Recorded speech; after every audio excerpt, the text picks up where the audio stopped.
Hola, estimados alumnos de la licenciatura en Enseñanza y Aprendizaje de la Geografía. Si están viendo este video es porque seguramente estamos a 11 de diciembre y bueno, no los puedo atender de manera presencial.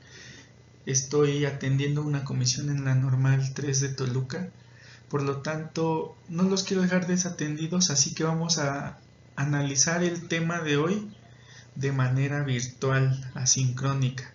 Entonces, el tema que corresponde hoy es adolescencia normal, desde la perspectiva de una autora que ustedes ya tuvieron la encomienda de leer, que es Arminda Aberasturi, una psicoanalista, y ella nos habla sobre una condición que se considera normal en la adolescencia, que es la adolescencia psicopática.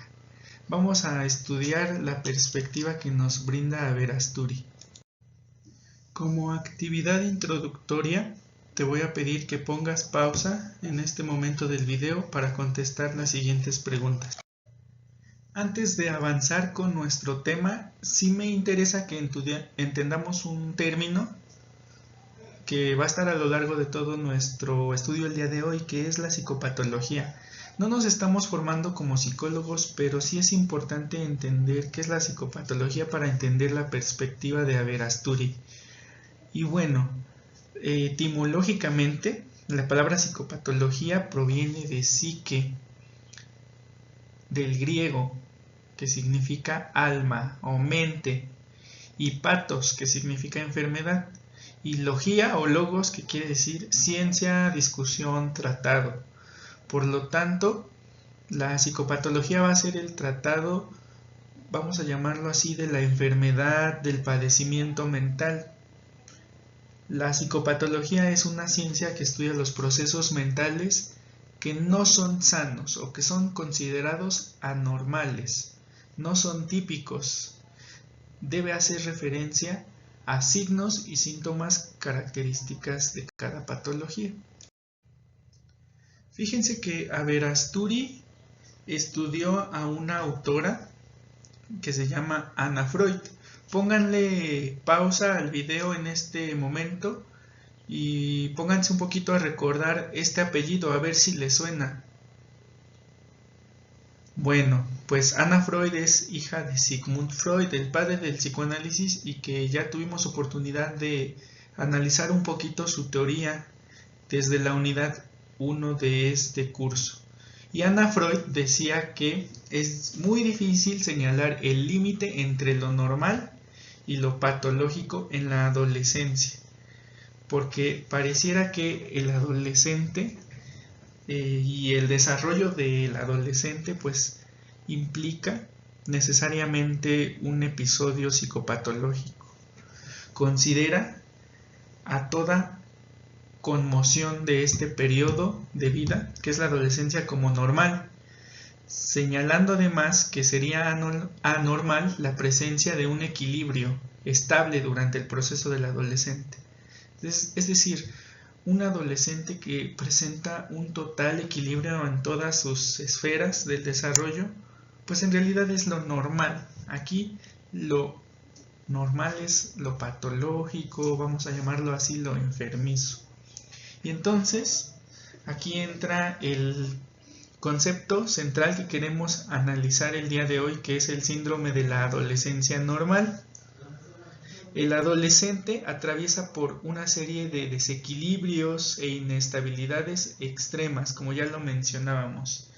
Es un proceso perturbado y perturbador para el mundo adulto, pero necesario para el adolescente, porque esto es parte de su proceso de desarrollo, es parte de su ciclo vital, y esto va a ser determinante para constituir su identidad. El síndrome de la adolescencia normal es producto de la propia situación evolutiva del adolescente, es decir, es normal gracias a este proceso que llamamos síndrome de adolescencia normal, es posible que lleguemos a consolidar ciertos hitos de nuestro desarrollo desde la perspectiva de Aberasturi. En este momento de la clase los invito a que hagan un poquito un ejercicio retrospectivo en donde recuerden cómo ustedes atravesaron su proceso de adolescencia.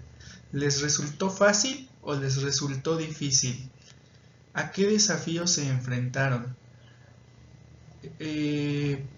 ¿Cómo ustedes enfrentaron esta autonomía de la que tenían que estar consolidando? Bueno, pues la postura de Aver Asturi al respecto nos dice que el adolescente no solo debe enfrentar el mundo de los adultos al cual está por entrar, ¿no? Para lo cual no está del todo preparado. Imagínense una persona que no se termina de asumir como adulto, pero tampoco ya se asume como un niño. No está preparado para estos cambios, sino que además debe desprenderse de su mundo infantil, en el cual y con el cual en la evolución normal vivía cómoda y placenteramente, en una relación todavía de dependencia, con necesidades básicas satisfechas y roles claramente establecidos. Bueno, pues Aver Asturi sostiene la idea de que el adolescente atraviesa por, sobre todo, 3 duelos principales. Ya después añadió un cuarto duelo, y el primero de ellos es el duelo por el cuerpo infantil, el segundo de ellos es el duelo por el rol y la identidad infantiles, el tercero de ellos es el duelo por los padres de la infancia, y después añadió un cuarto y que ha sido objeto de grandes controversias, ya lo vamos a analizar más adelante, que es el duelo por la bisexualidad infantil.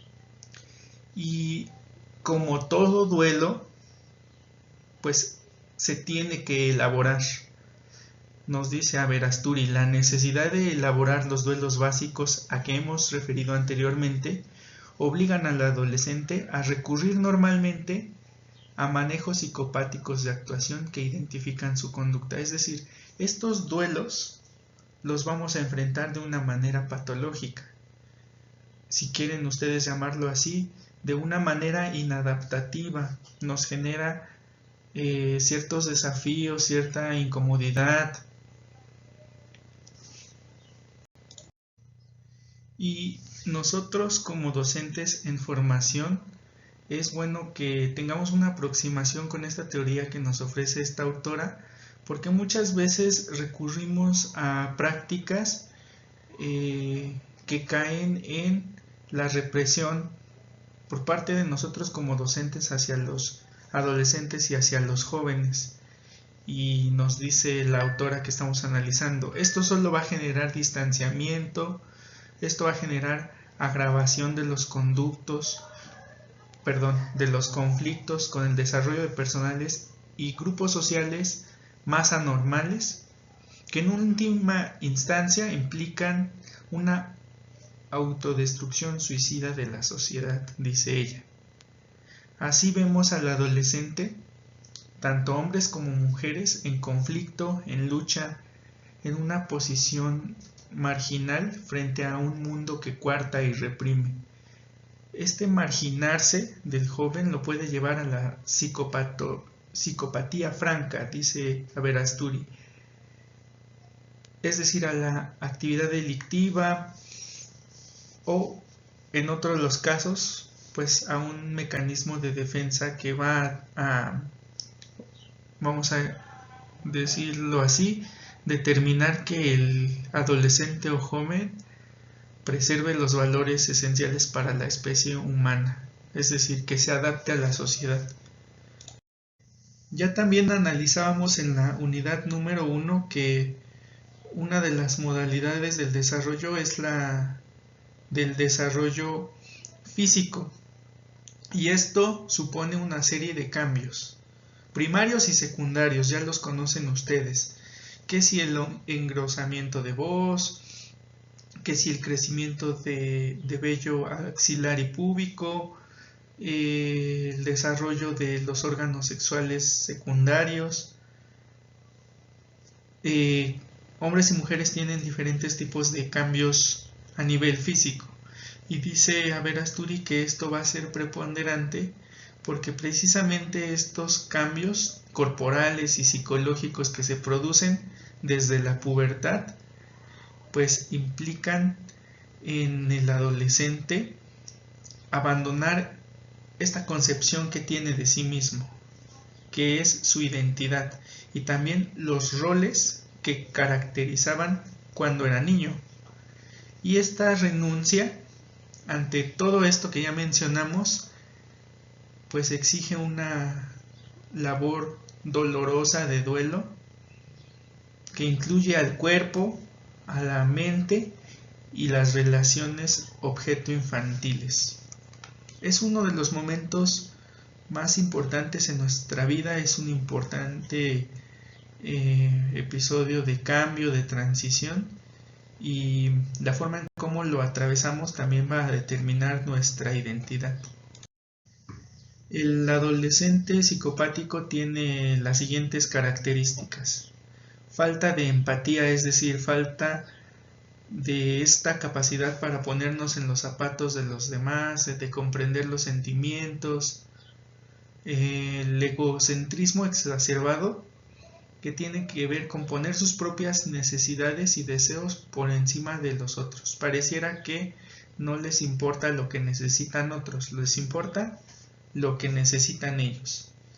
Los adolescentes psicopáticos también tienden a ser manipuladores, utilizan a los demás para conseguir sus objetivos sin importar las consecuencias para ellos. Tienen un control de impulsos inadecuado, son impulsivos, actúan sin pensar en las consecuencias de sus actos, carecen de remordimiento, no sienten culpa por lastimar a otros, son agresivos, pueden mostrar conductas agresivas tanto verbal como físicamente, y desprecian las normas, no respetan estas normas sociales. Ejemplos de conducta psicopática que también podemos observar en las aulas: el bullying, el robo, mentir sobre hechos importantes, manipulación de padres, manipulación de profesores, ya que los hacen, es hacer que los adultos se sientan culpables o responsables de sus propias acciones. Ser cruel con los animales, infligir dolor sin razón aparente. Esos son algunos ejemplos de conducta psicopática. El primero de los duelos que describe Aberasturi es el duelo por el cuerpo. ¿Qué es el duelo por el cuerpo? Bueno, es este momento incómodo que sufre el adolescente cuando observa estos cambios que experimenta su cuerpo, que inician en la pubertad. Ya ustedes conocen toda esta serie de cambios, y entonces el adolescente se resiste a perder pues este cuerpo infantil, ¿no? Debe despedirse de este cuerpo infantil, debe de adaptarse a un nuevo cuerpo, y esto de repente trae consigo reacciones emocionales como la tristeza, la nostalgia, la confusión, incluso a veces el rechazo. Puede sentirse avergonzado por estos cambios que está experimentando. No sé si ustedes han notado que es muy socorrido que los adolescentes, sobre todo las chicas, utilizan prendas muy holgadas, como oversize. Y esto es porque se niegan a mostrar que su cuerpo está cambiando, que su constitución física está cambiando. Es ejemplo de una conducta dada por este duelo que se tiene por el cuerpo infantil. El siguiente de los duelos es el duelo por la identidad y por el rol infantil. El adolescente ya no es un niño, y sus papás, sus familiares, sus maestros ya no lo tratan de esa forma, ya no lo tratan como un niño. Y esto implica que debe de asumir nuevas responsabilidades y roles sociales. Paralelamente a estas pérdidas surge la necesidad de construir una nueva identidad adulta, lo cual implica experimentar con diferentes roles y estilos de vida. Algunas manifestaciones de este duelo por el rol infantil y por la identidad son las conductas regresivas. ¿Qué son las conductas regresivas? Son conductas que los hacen regresar a estados anteriores del desarrollo. En momentos de estrés o inseguridad, el adolescente podría intentar volverse a comportar como un niño. Podría manifestar conductas como la búsqueda de protección, la búsqueda de atención por parte de sus padres. Puede ser rebelde, es decir, como forma de expresar su descontento con los cambios y las expectativas de los adultos, el adolescente puede adoptar una actitud rebelde en donde va a desafiar las normas y también va a buscar adherirse a pares. A veces estos pares son negativos. ¿Qué son los pares? Son los grupos de amigos, los compañeros. Y estos se convierten en figuras importantes para compartir experiencias y construir su nueva identidad. El siguiente duelo es el duelo por los padres de la infancia. Cuando nosotros somos niños, vemos a nuestros papás como lo máximo, como que todo lo pueden, nada los lastima, nada los vulnera. Pero a medida que vamos creciendo, vamos desidealizando estas figuras, ¿no? Nos damos cuenta de que nuestros padres sí son vulnerables, sí tienen ciertas carencias, tienen defectos, tienen limitaciones. Y esta situación que ya pueden notar los adolescentes, pues implica que ellos van a atravesar por un duelo, por la pérdida de estos padres que consideraban que todo lo pueden, omnipotentes. Los desidealizamos, ¿no? Ya no los vemos como seres perfectos. También nos volvemos en cierta medida autónomos, porque buscamos establecer nuestra propia identidad, tomar nuestras propias decisiones, y esto podría generar conflicto con los padres. También solemos buscar modelos identificatorios, ¿no? Es decir, es muy socorrido que los adolescentes buscan figuras, buscan con quién identificarse. Por ejemplo, youtubers, cantantes, personajes de alguna serie, incluso personajes que siguen en las redes sociales, ¿no? Buscamos con quién identificarnos. También existe una ambivalencia porque los sentimientos hacia los padres se vuelven más complejos. A veces hay amor, pero a veces hay rabia, decepción y dependencia. Es decir, ambivalencia es como este juego de sentimientos, ¿no? A veces amor, a veces odio. Hay rebeldía. El adolescente puede adoptar comportamientos rebeldes como una forma de marcar su independencia. Ya mencionábamos la idealización de otros adultos. A veces estos adultos idealizados son maestros, figuras públicas, modelos a seguir. Hay conflictos con los familiares, porque hay diferencias de opinión entre padres e hijos, y esto puede generar tensiones y discusiones.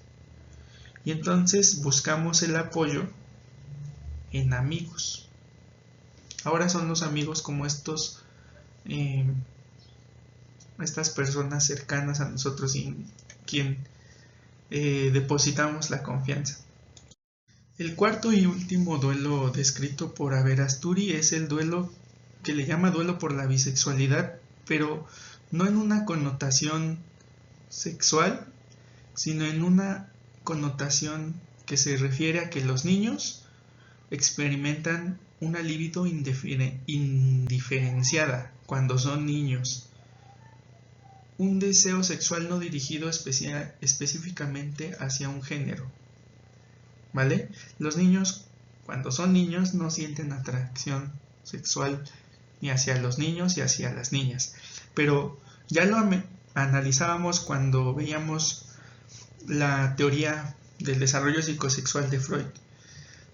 La zona erógena va cambiando a medida que pasamos por las diferentes etapas. Y en la última etapa, en la etapa genital, ya vamos consolidando un objeto amoroso. Y esto implica una pérdida de esta bisexualidad infantil, diría Aberasturi. Este duelo ha sido muy controversial, primero porque